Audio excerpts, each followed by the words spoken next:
Welcome back, everybody, to my favorite part of the channel, making a mess of my wife's kitchen. Welcome back to Masters of the Go-Verse. I am Chris, and today we are making Lofthouse copycat cookies. So if you don't know what they are, Lofthouse are those cookies you can get at the grocery store, normally in the bakery section. They have like the clamshell container, 8 to 12 of them, where it's that soft sugar cookie that really tastes like nothing with some frosting and sprinkles on top. That's what we're making today. This recipe comes from preppykitchen.com. So let's just get started. Christmas is right around the corner. We are just over 3 weeks away from Christmas. A lot of people's baking instincts and what have you are really starting to kick in, mine included. I love making cookies for my family and eating quite a few of them. So yeah, that's what I'm kind of focusing on right now. So to get started, we're gonna need a bowl, and you want to get 2 1/4 cups of flour. Now, hands don't want to work. A lot of times it's just easier just to scoop in the flour, pack it in there, and dump it in. That's not how you want to measure out flour. So what you want to do is you want to get yourself a spoon, go over the flour container, and you want to scoop in the flour like so, and then measure it out like that. So this here is 1/2 cup. So I'm going to need 4 of these. 2,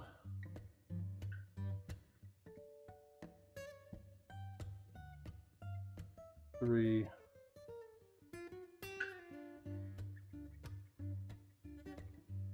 4. That's 2 cups. We're going to set that aside. We're going to grab our 1 cup, our 1/4 cup measuring cup, and get that one filled in as well.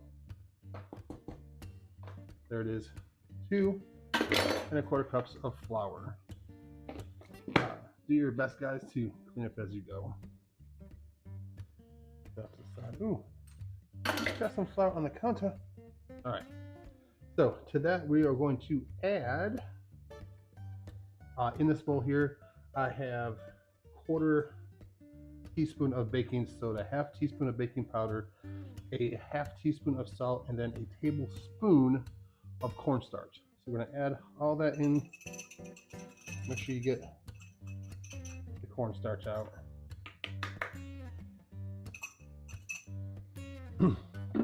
All that in a bowl, and then give it a nice little whisk to get everyone kind of incorporated, and then also getting rid of any lumps that might be in there. So we got that, and we're going to set this aside. Next, we're going to grab a bowl and our hand mixer, and you want to put in 1 stick or 1/2 cup of unsalted room temperature butter. This has been sitting out for a couple hours. So it is a little chilly out today, but my wife has a temperature at 1/2 inch from Florida, so a little warm in here. The amount of time the butter sits out for you is going to differ depending on where you are and the temperature in your house. So what we're going to do next is we are going to take the 1/2 cup of butter, add 1 cup of sugar, and we're going to beat this until it is nice and fluffy. This is really where having room temperature butter is good, because that'll help get that help incorporate with the sugar a lot better. Mine, it looks like, has not sat long enough. That's okay though, we can still make this work. And again, we're just getting this so everything is nice and incorporated and nice and fluffy. Bring up my beaters like that. Got chunks of butter and salt and sugar everywhere. All right, next you want to add 1 room temperature egg. And again, like I said in my last video, if you're worried about getting the eggshells in your egg as you're cracking it, do it in a separate bowl and just kind of take a look at it. And we're gonna get that egg nice and mixed in.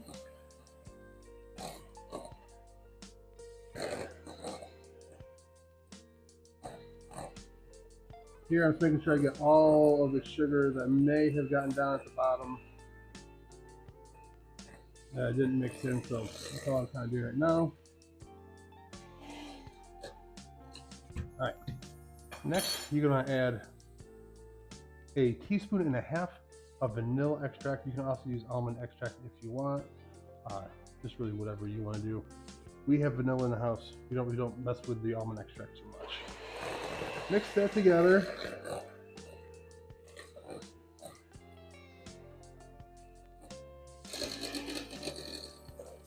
And then lastly, to this mixture, now you're going to want to add a 1/4 cup of sour cream.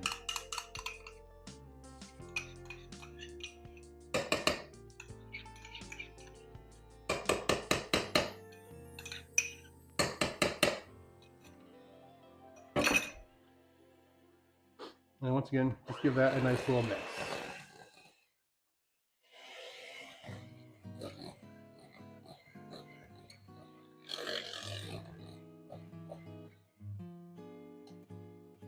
Alright, so this next little bit, I'm actually going to get my hand mixer stand.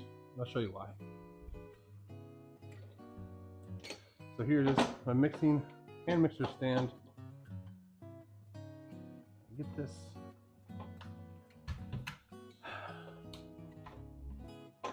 Go. So we're going to put, I swear guys, I know what I'm doing. Half the time I know I'm doing all the time. So we're going to add our stand mixture onto here, just like so. Lower her down. I need to scrape down the bowl, make sure everyone is going to be in there dead center to be part of the party.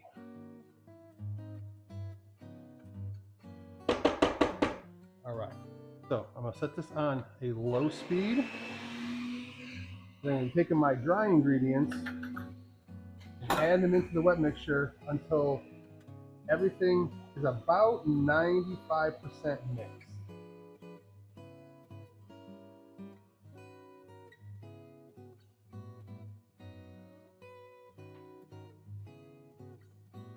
Starting to come together a little bit. I think what I'm going to do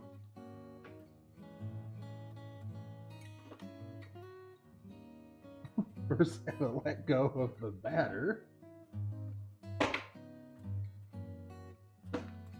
I'm going to mix this like this. That way I can kind of determine where everything's going to go.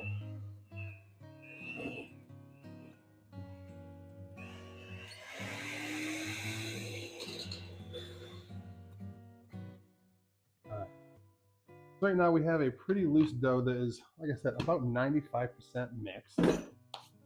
So I'm going to come off my workstation first. I'm going to grab some parchment paper.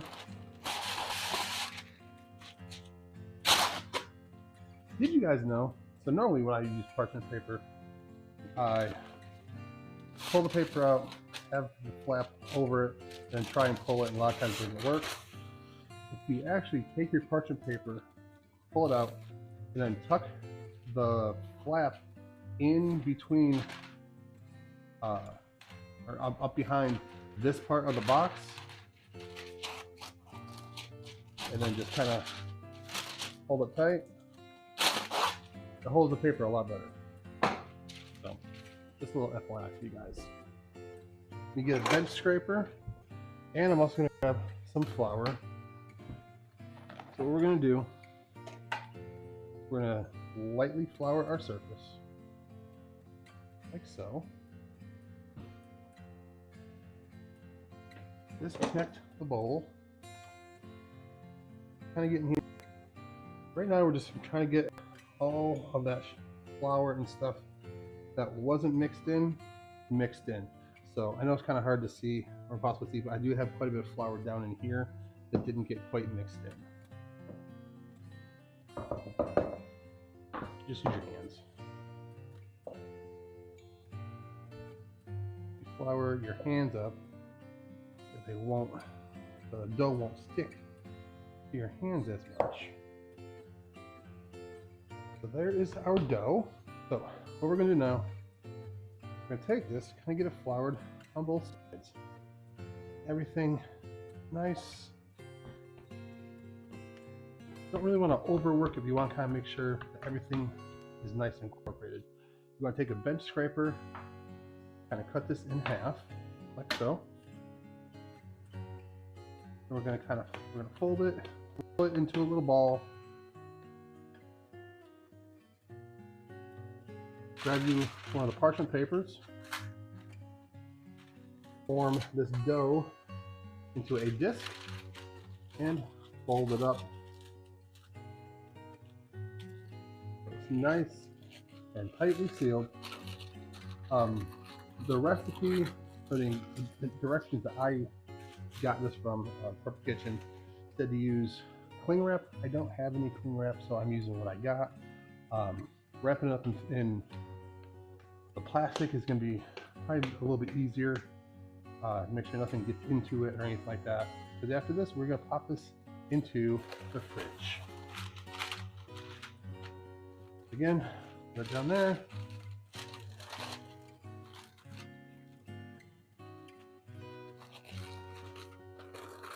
Wrap her up. And there we go. So this is going to go into the fridge for about 2 hours. Then we'll pull it out. We'll get these cookies made and in the oven. So see y'all in 2 hours, guys. 2 hours later. Alright guys, so it has been 2 hours. We have taken the dough out of the fridge. First thing you want to do is you want to lightly flour your surface. You also want to make sure that your oven is set to preheat at 375 degrees. Mine is getting there right now. You also need some baking sheets, either use non-stick or lined with parchment paper. So go ahead and remove our dough. Now if you let your dough sit for longer than 2 hours, leave it out sitting for about 10-15 minutes. It'll soften up a little bit. Sorry, my daughter-in-law is tormenting one of my grandkids. Alright, so we're going to go ahead, we're going to get this nice and rolled out. You want to keep this dough moving as you're rolling it out, so that way everything is nice and even.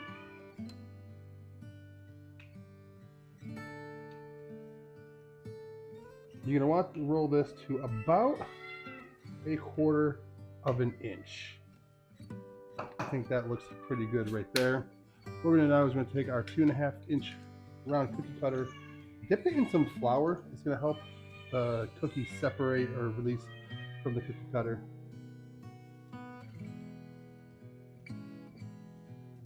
And you're going to get left with something that's looking like that.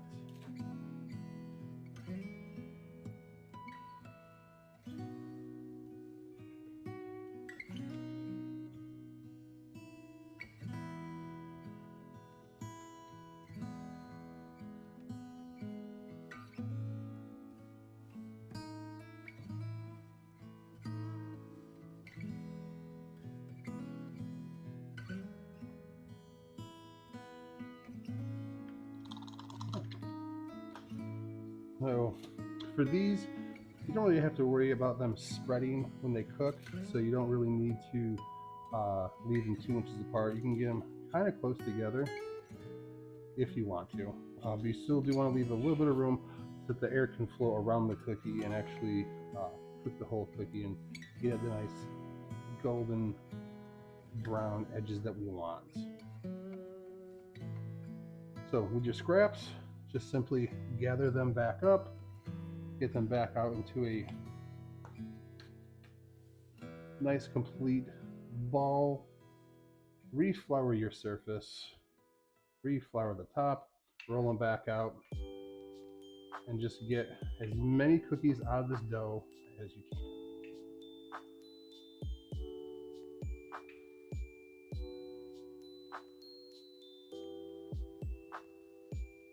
Again, you're wanting to get that 1/4 inch, roughly 1/4 inch thickness.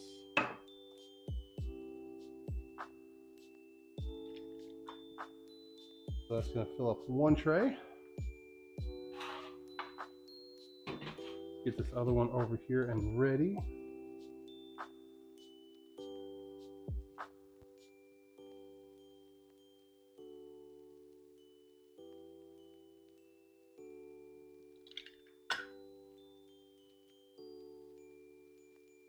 So just go ahead and do this with all the dough you have.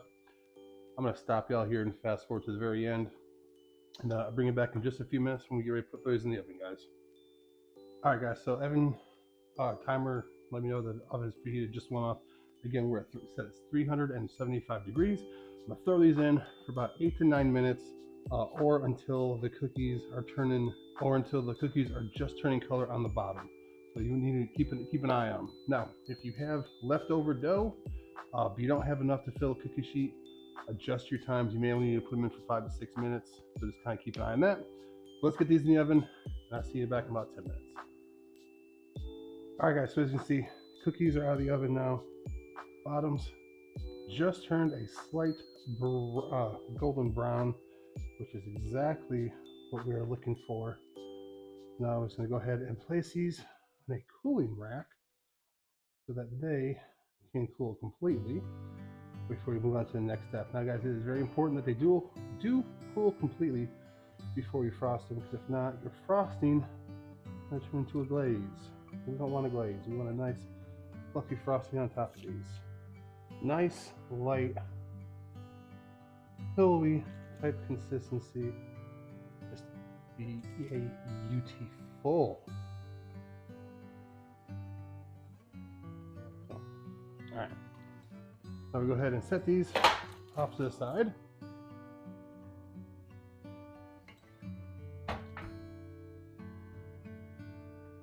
Even if you're moving a lukewarm pan, guys, make sure you put down a some sort of towel or something so you don't burn your wife's counter. All right, so next we're going to work on the frosting. Let's just go ahead and take this completely off. I just kind of had this left over here just to kind of keep everything together. So, first thing you need, 1/2 cup or 1 stick of unsalted butter. This has been sitting out since we first made the dough for the cookies, so it's nice and soft. Let's go ahead and cream this. All right. Yeah, that stuff is so soft. The creaming didn't take much at all. So let me go back one page here in my notes. Next, we're gonna need 1 teaspoon of vanilla. And guys, just kind of measure with your heart. This part doesn't really need exact measurements. So if you want your frosting more sweet, add more sugar. If you don't want it as sweet, I guess you can add not as much sugar. So I have here half a cup measuring cup. And again, guys, we are going for 2 cups of powdered sugar.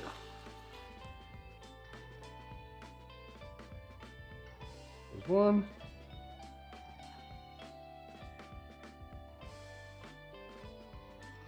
One and a half, and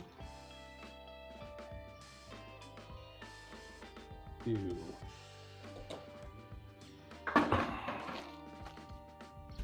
And then we're just going to mix this until everything's kind of well incorporated. Right. Also, what I have here, this is just a little bit of 2% milk. The recipe calls for 2 tablespoons. Use as much as you want until you get the consistency that you want.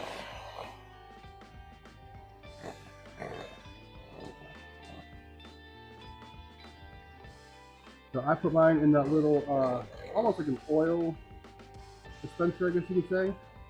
Just because it makes it easier to, if you only want to put, a little bit in, you can only put a little bit in. You can see here, my frosting is still very, very thick, so I'm going to add not that much more milk.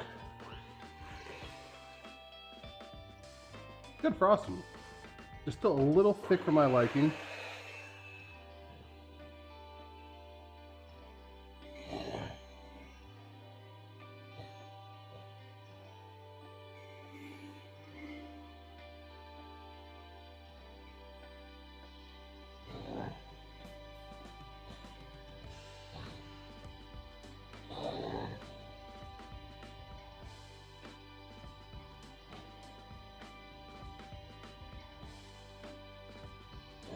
And again, you can add as much or as little milk as you want, depending on how thick you want your frosting. I'm kind of wanting this a little on the thinner side, but oh, it's just coming together nicely. There you can see frosting. Now, let me clean up my mess real quick because I squirted some butter everywhere. Or not butter, squirted some milk everywhere. Alright, so last thing you can do, totally optional, is add some food coloring. These are going to be, like I said earlier, this is Christmas time, so we're going to add some green food coloring. Make it a little festive. I really wanted to do red, but I don't have red dye for some reason. I don't know where it went. Okay, 6 drops. Right now it's kind of like a mint green. I want it a little darker.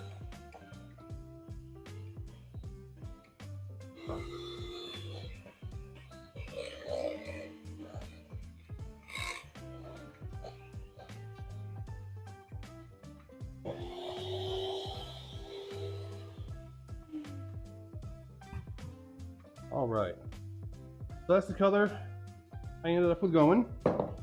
What I'm gonna do is I'm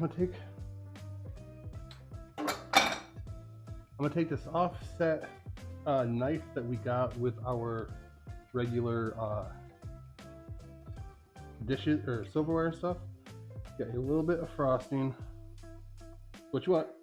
Excuse me. So what you want to do is you want to put a little in the middle and just kind of work your way around the edges. So these cookies are still a little warm. You definitely want to let these set for a little bit before you frost them, like that. And then take some sprinkles, hundreds and thousands, whatever you want to call them. So I got this little variety sprinkle set from Walmart a couple years ago. So I tried to get the hundreds of thousands, but you can see a lot of the sugar candy laid on there as well. Take a bite and see how they taste.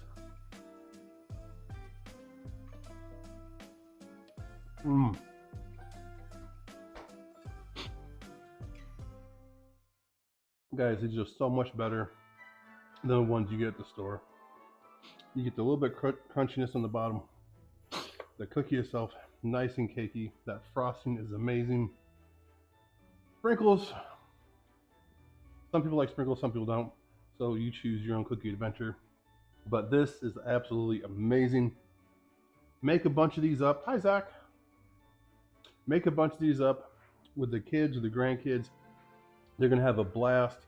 You know, decorating them and things like that, almost as much as I think they would like decorating regular cutout cookies. But these are amazing, guys. Definitely, if you haven't done so yet, try and make your own Lofthouse cookies. Like, comment, share, all that good fun stuff. You know Till next time, happy holidays, Merry Christmas. I'll see y'all next time. I'm gonna have some more cookies. So good.